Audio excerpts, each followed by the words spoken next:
The Handbook to Higher Consciousness by Ken Keyes Jr. So, this is a version that I'm actually reading for myself. So, I'm going to call it Remix. And the purpose of me recording this is mainly for me to listen to it at night sometimes when I'm going to sleep. And I'm thinking I'll mostly also upload this on YouTube so that, well, if anyone else also can benefit from this, I would obviously be extremely happy about that. But yeah, so the main intended purpose of me reading this out is so that I can just hear it myself at night when I'm going to bed. And because of that, I'm just going to read it the way that it is most suitable for me. And I'm probably going to give a lot of pauses in between, or I might just say stuff which is relevant to me. And yeah, I mean, if anyone else is hearing this, I don't know, man. I hope you like it. I mean, well, if you don't, then just read the book itself. Yeah. So, millions of years ago, when our animal ancestors had to survive in the jungle, obviously it was necessary to have a instantly effective fight or flight mechanism. So the thing is, like, when a tiger was about to spring on you, like, an automatic emotional response was a lifesaver. Like, your nervous system had to like send a sudden jolt, to squirt adrenaline into the bloodstream so that your muscles could do crazy shit. It's like, because like you don't really have that time that you can like chill and relax and stuff. These emotional alarms were needed to command your full attention. Like, obviously, when this tiger is jumping on you, you can't be like thinking about like pasta or some bullshit and stuff like that, right?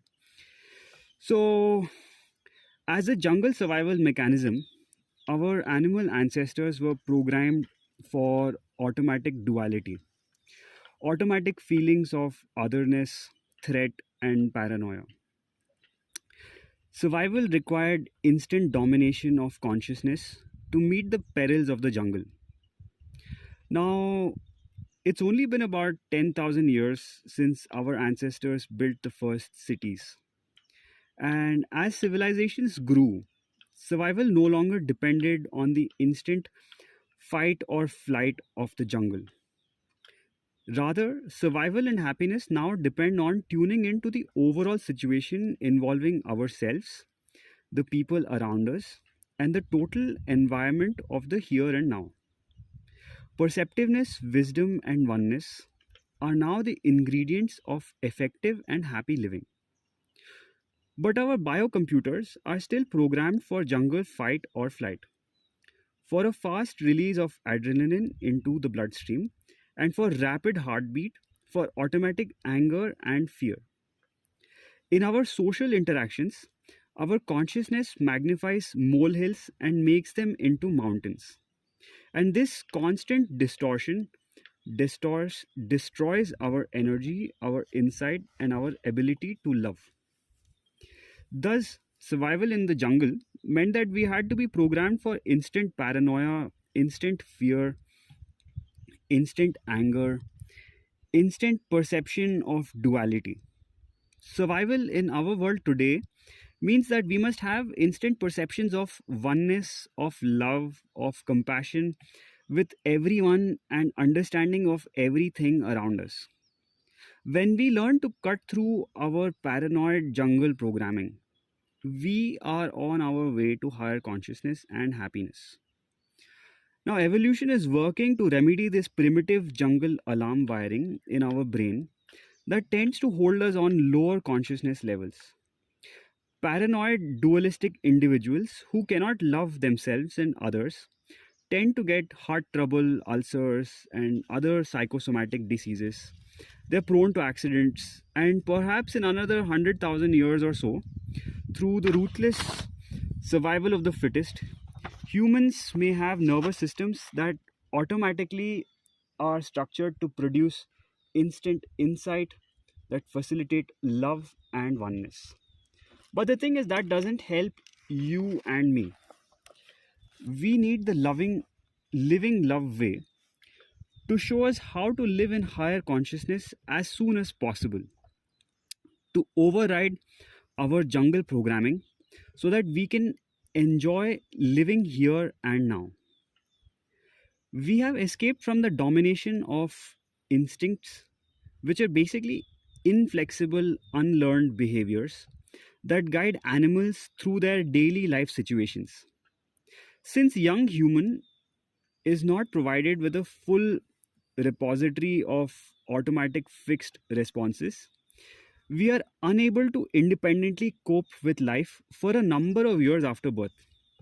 Now, this long period of plasticity and openness to learning complex life guidance patterns helps us avoid fixed programmed behaviors.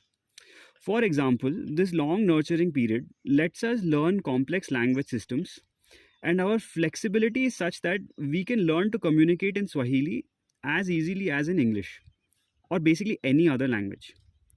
Now, instead of a complete pattern of animal type instincts to provide survival responses to life situations, the young child uses ego mechanisms backed by these hair triggered emotions to develop security, sensation, and power magnifications of the moment to moment sensory input.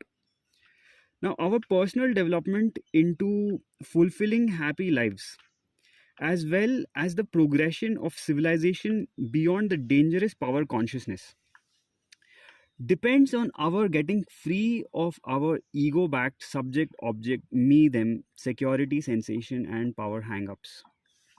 Now I think this is like a huge statement right here, it's like, so I'm going to read this again. The progression of our civilization beyond the dangerous power consciousness depends on our getting free of our own ego backed subject object me them security sensation and power hang-ups. So yeah, because like for me, as I've been like looking through this civilization and I see all the things which are happening, and obviously one can focus on like 10 million things which are wrong with our civilization, but I realized the highest solution is just for me to work on myself, and yeah, so which is why I'm also recording this, and just I'm gonna play this for myself, hopefully every night or every other night or something like that, and yeah, just work on myself and become a better version of myself, man. Yeah, to the future version of me that's listening to this, love you, man. You're a beautiful being. Yeah, so it may be helpful to see the progression of consciousness in the forms of like from animal to lower consciousness human and higher consciousness human. Now when we observe animals, like we can see that they have like a relatively fixed lifestyle based on instinct or unlearned pre-programmed behaviors.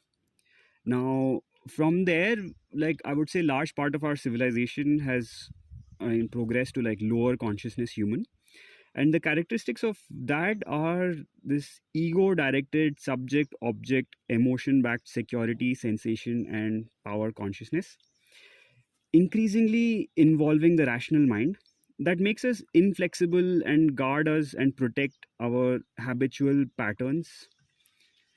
Now from there, moving to a higher consciousness human, which is probably like an extremely small percentage of the population right now, the ego driven negative emotions have been replaced by wide ranging insight and deep intuitive understanding, giving full flexibility to flow in mutually supportive and loving ways with no inflexible personal patterns. Now, the thing is, the biocomputer with which you are equipped is the most remarkable instrument in the universe. Like, your brain is fucking awesome. Like, your only problem is to learn how to fucking use it properly. Like, your brain is capable of handling 2 million visual inputs and like 100,000 auditory inputs all at one time. Now, your biocomputer operates continually through all of its parts and is capable of making millions of simultaneous computations. It operates with enormous power, primarily on unconscious levels, with only a tiny portion of its activity rising to the level of consciousness. The conscious level of your biocomputer is analogous to a printout of the man made computer.